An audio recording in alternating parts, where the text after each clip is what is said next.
Welcome to the Polaris Adventures Podcast. I'm your host, Jared Christie.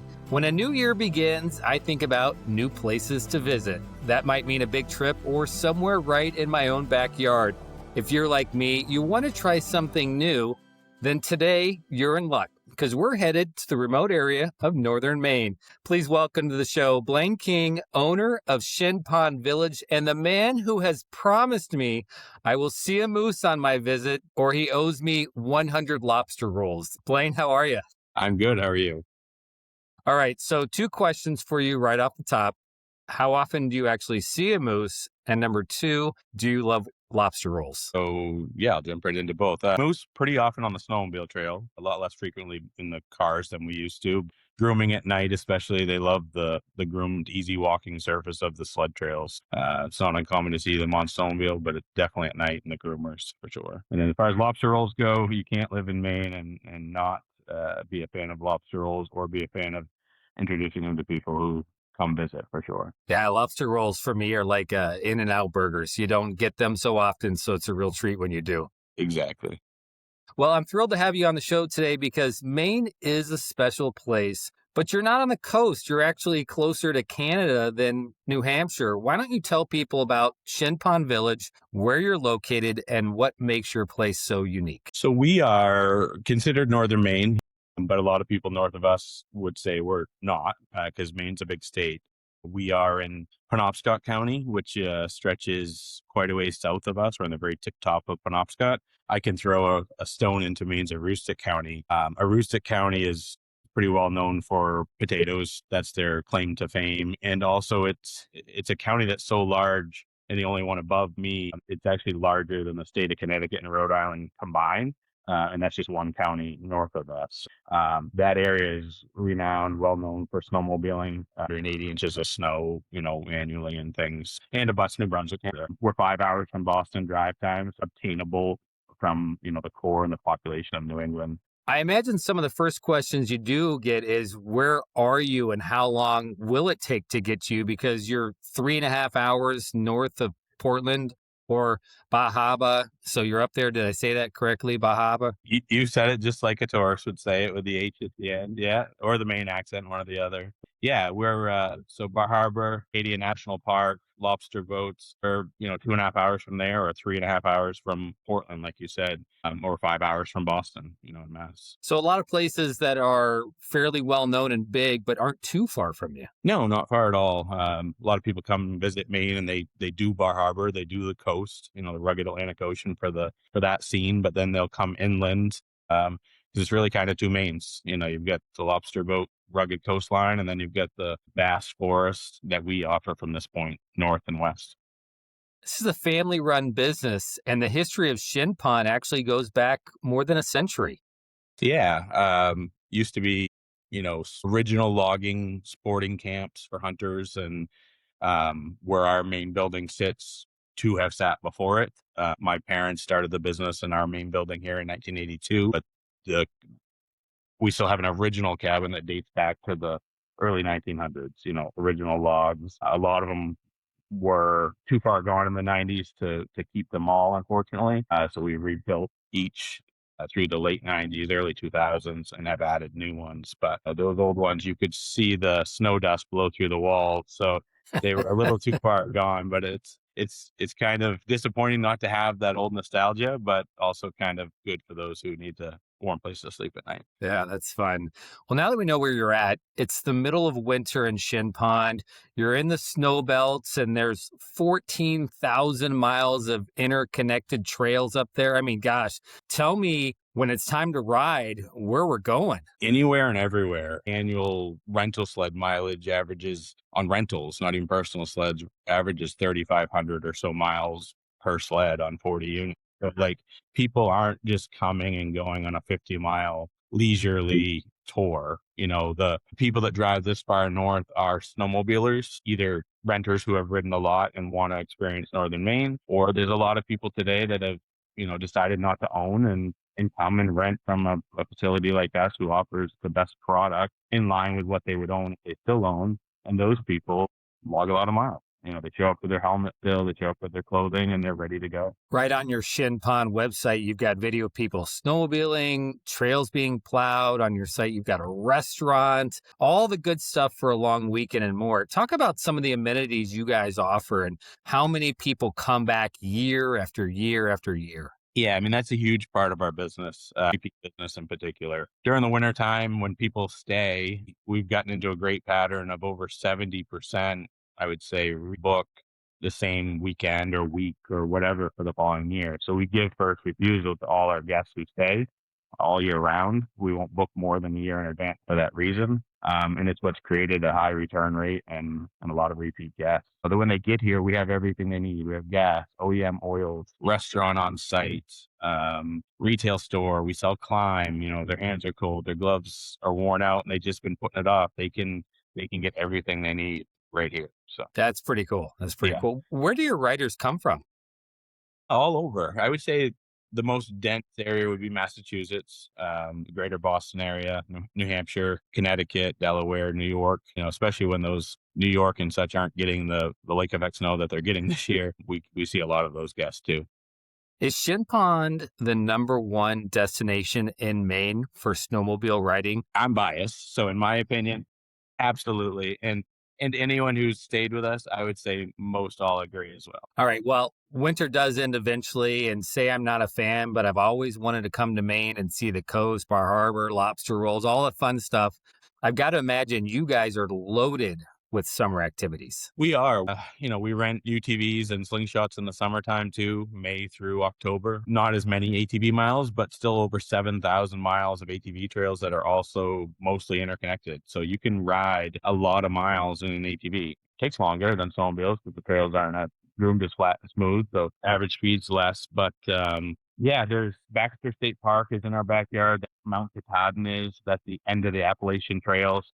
A lot of through hikers hike from down south and hike the whole Appalachian Trail over the course of 6 months. That's not for me, but it ends right in our backyard. And then the International Appalachian Trail begins where it ends and goes up into Canada, Newfoundland, and passes right through our property. So it's all outdoor recreation: camping, hunting, fishing, boating, ATVing. Let's start with the off-roading. I've done some coastal riding in Maine, but not where you're at. What's the riding like? What are the main destinations that you can go to?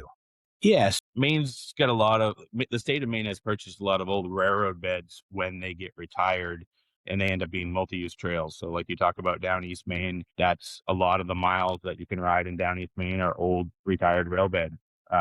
Which is great because it connects a ton of towns, these people to the trails. In an area like this, we are sharing timberland. Fortunately, most all the land around us is privately owned. Most of it is privately owned for harvesting timber. And we're very, very fortunate that the landowners in our area see the economic value in allowing snowmobile clubs, ATV clubs to have permission on their land to have trails and maintain the trails. We work with them closely when we have to move or reroute due to logging operations. It's all the time, but it's great that they are so willing to do so. I've ridden in down East Maine, and that's kind of a really unique location, isn't it? It is. I mean, it's you can cover so much ground. You think about train tracks and where they take you and the straightness and things of them, but it connects so many communities. Up here, it's more worldliness. You're not in the blueberry fields, the blueberry bearings that you have down there on the coast and then touching the coastline. Up here, it's very wooded. It's very remote. If I were to leave here and do a 100-mile ride, I would leave our facility and never see another business for 75 miles for gas or something, Wow. to go north from here. How much is that a real treat for people that don't realize you can get sort of lost that way? It is. I think that's what brings people back to an area like this. I say all the time, we tend to take it for granted until I'm doing something like this and I really think about where we live and the people who come in and enjoy it and what they say to us. And you get complacent. We all do as people where we're from and things. And we constantly are reminded based on our guests, they share how great of an experience they had, whether it be a review or just a conversation in the restaurant. It's really rewarding. I hear names and places like Warren Falls, Historic Bible Point, Windmills Falls, and Roberts Mountain. It sounds like a lot. Are those the cool places that people go to ride? Yeah, those are all destinations for people. Everyone loves to have a destination. There those ones you all mentioned are within just a 30-mile radius of our property here. So that's people can make a day ride of all those locations, or they can make an overnight or a long day ride, 10-hour day ride out of from here to Holton and back, where, I mentioned other services, restaurant, gas, things like that. And they'll do 150 miles, over the course of 6 to 8 hours, depending on speeds. Are people surprised that there's so many miles of trails up there? Yeah, I think that's what brings people back. Where they're from, they might be able to ride, but it's more of an ATV park situation, right? You've got such a small block and you see the same thing. And that happens even here. When you're here and you're riding, you got to come and go the same way. But because it's such a vast area, and the reroutes and things that take place because of logging operations, you could ride to the same destination one year and then differently the next because of a reroute. So that's actually an advantage we have of having to reroute trails. You've got some relatively new news as you guys expanded in 2025. The nearby, and I'm going to try to say this, Millinocket. Is that right? It's spot on, Millinocket. There you go. Yeah. Tell me about that. Where's that at? So Millinocket is about an hour drive south of us. It's on the other side of Baxter State Park. So we're on the north entrance to Baxter State Park. Millinocket's on the south entrance. Millinocket sees a lot more visitors due to the higher population of seasonal camps around bodies of water and things down that way. There's more hotels. It used to be a mill town, so a lot of homes too that have become Airbnbs. So it used to be a bigger community than our local town 10 miles from us. So it has more to offer in terms of options for people to come and stay. And they've made some connections in ATV trails in particular over the last year that have made it make sense to open our second location down there, offering side-by-side UTV rentals and the slingshots. It's scenic with Mount Katahdin as a backdrop for slingshot and ATVs, but still plenty of off-road riding out of this location too. Yeah, it's well known because of Mount Katahdin. If you're going to go climb Mount Katahdin, even though I'm near the North Gate, if we were going to do it from here, we'd still drive to Millinocket and drive in the South Gate of Baxter State Park. That gate sees probably 10 times the number of entrances than our end because of that climb. So, and then again, a lot more second home, seasonal homes for people because big bodies of water down there with a lot of them. So that makes sense. Exciting times for you guys. You've been renting for a really long time, but it was back in the summer of 2018 that you joined Adventures. Why make the switch over, and how's that been? Yeah, we've been renting for over 30 years. Started in the mid-90s into the early 2000s. Had a brief pause there when I left for college, basically.